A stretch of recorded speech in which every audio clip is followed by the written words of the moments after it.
నాడు కూడా ఛానల్స్లో డిస్కషన్ చేశా, ఐఏఎస్ ఆఫీసర్లు వాళ్ళు వీళ్ళు.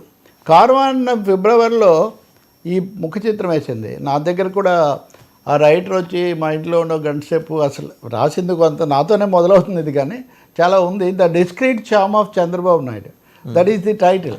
డిస్క్రీట్ ఛామ్ అంటే నిగూఢ ఆకర్షణ, అంతుపట్టని ఆకర్షణ అన్నది ఒకటి ఉంది. కాబట్టి 40 ఏళ్ళు ఉన్నాడు ఆయన రాజకీయాల్లో. సరే బీజేపీతో కలిసి 3 సార్లు గెలిచాడు. మధ్యలో ఆయన లెఫ్ట్తో ప్రయాణించింది తక్కువ, నిజానికి స్నేహంగా వ్యక్తిగత స్నేహం తప్ప రాజకీయ స్నేహం ఆయనకి ఎక్కువగా బీజేపీతోనే ఉంది. ఇది ఒకటి చాలామంది గుర్తించడం మంచిది.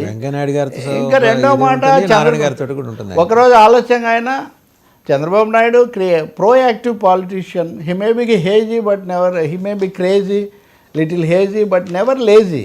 ఎప్పుడు ఏదో ఒకటి చేయాలని చూస్తుంటారు. కాకపోతే ఆయన పెట్టుకున్న విజన్ అన్నవి ఇప్పుడు ట్రంప్ వచ్చి అమెరికాలో జరుగుతున్నవి ఈ పరిణామాలన్నింటి మధ్య కొంత షేక్ అవుతున్నమాట నిజం. అంటే ఎన్టీఆర్ తాలూకు సంక్షేమం తర్వాత దాన్నే రాజశేఖర రెడ్డి, జగన్ కూడా కొనసాగించారు. ఈయన తాలూకు విజన్ ఈ రెండింటి మధ్యలో ఫ్యూజన్, దానికి కొంచెం ఆయన సమస్యలు ఎదుర్కొంటున్నాడు, అదొక ఫ్యాక్టే. రెండోది కేంద్రంతో ఆయన సంబంధాలు. కింగ్ మేకర్ కాదు, కింగ్ బేకర్ అన్నా నేను. కింగ్ మేకర్ అనడానికి కొంచెం ఎక్కువ. అప్పటికి ఆయన కింగ్ మేకర్ వెరీ జూనియర్, అప్పుడప్పుడే చీఫ్ మినిస్టర్. సుర్జిత్, జ్యోతి బాసు ఇలాంటి బీపీ సింగ్ లాంటి వాళ్ళు ఆయన పర్సనాలిటీస్ ఉన్నారు, అండగా నిలబడి ఆయన నిలబెట్టారు. అందులో ఆయన చాలా క్రియాశీల నాయకుడు, చేశాడు. ఆ పాత్ర ఆయన నిర్వహించారు. కానీ తర్వాతకు వచ్చేసరికి అంత లేదు. ఇప్పుడు మోదీ హయాంలో ఎన్ని వచ్చాయి ఎన్ని రాలేదు ఆయనకు స్పష్టంగా తెలుసు కదా, రావని కూడా ఆయనకు తెలుసు. ఇది ప్రాక్టికల్, ఆయన బజ్వాడు ప్రాక్టికల్. అది ప్రాక్టికలా, అది ఆపర్చునిజమా, అది ప్రాగ్మాటిజమా, అది గోగెట్టింగా, దాని గురించి ఎవరికి వాళ్ళు అనుకోవచ్చు. కానీ ఎవరు కించపరిచే విధంగా వ్యక్తిగతంగా చూడాల్సిన అవసరం లేదు. రెండోది, జగన్ ఏదో ట్వీట్ పెట్టి తీసేశారంటే గుడ్ విల్.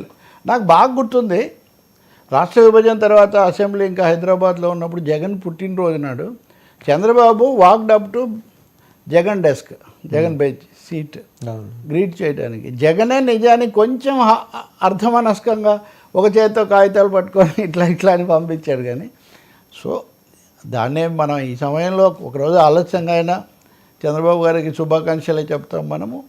రెండవది, వీరభక్తులు అనేవాళ్ళు ఆయన ఏమన్నా చేస్తున్నారా? రాజశేఖర రెడ్డి గారితో ఒక మాట అన్నా, చంద్రబాబు ఎన్టీఆర్ గారు తను కృష్ణదేవరాయలు అనుకునేవాళ్ళు, చంద్రబాబు నాయుడు తను సీఈఓనని ప్రకటించుకున్నాడు. మీరేమో ఏమీ చెప్పకుండా రెండు కలిపి అనుభవిస్తున్నారు. ఏం చేయండి. So is back with CEO. మన కలెక్టర్లు అందరూ కూడా సీఈఓలు అని చెప్తున్నారు Chandrababu garu. I think at the age of 75 Chandrababu, Lokesh era has already begun. Chandrababu ఈ ట్రాన్స్ఫర్మేషన్ ఏజ్లో పైన మోడీ ఇక్కడ ఇది ఎలా చేస్తారు? Can we expect change of guard in a couple of months sir? అన్న more than clear on this point Vasu.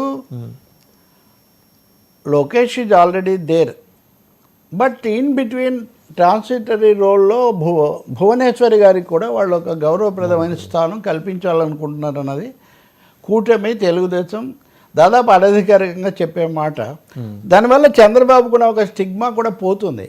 Ramarao గారి కూతుర్ని నేరుగా ఆయన మీద పాపం ఆయన మీద ఎప్పటికో ఉన్నటువంటిది టుచ్ ఐ డోంట్ ఏదో కబ్జా చేశారనే దాన్ని నేను కంట్రిబ్యూట్ చేయను. నిజానికి ఆ రోజున నాకు లక్ష్మీపార్వతి కూడా ఇంటర్వ్యూ ఇచ్చారు. ఎన్టీఆర్ తనను చాలామందికి ఇచ్చారు, ఒకసారి నేను ఏదో చేశా. ఎన్టీఆర్ తనను పార్టీ ఉపాధ్యక్ష పదవి తీసుకోమన్నారని, మంత్రిగా చేరమన్నారని, అల్లుళ్ళను అదుపు చేయడానికి నువ్వు రావడం చాలా అవసరం, పిచ్చిదాన్ని నీకు అర్థం కావట్లేదు అన్నారని ఇవన్నీ ఆమె చెప్పారు అన్ రికార్డ్ ఇవన్నీ. సో ఆ సమయంలో చంద్రబాబు నాయుడు పార్టీని అదుపులోకి తీసుకోకపోతే ఏమైండేది ఇప్పటికింకా తెలుగు అన్నది ఒక ఓపెన్. అంటే అలాంటి డిసిప్లిన్ లీడర్ చేతిలోకి వెళ్ళింది కాబట్టి ఆ పార్టీ నిలబడింది వాళ్ళలో నేను కూడా ఉన్నా. రెగ్యులేటరీ, ఆయన రెగ్యులేట్ చేసుకుంటాడు, నడుపుకుంటాడు. శిక్షణ ఉంది విధానపరంగా అంటారా, బతికించుకున్నాడు పార్టీని.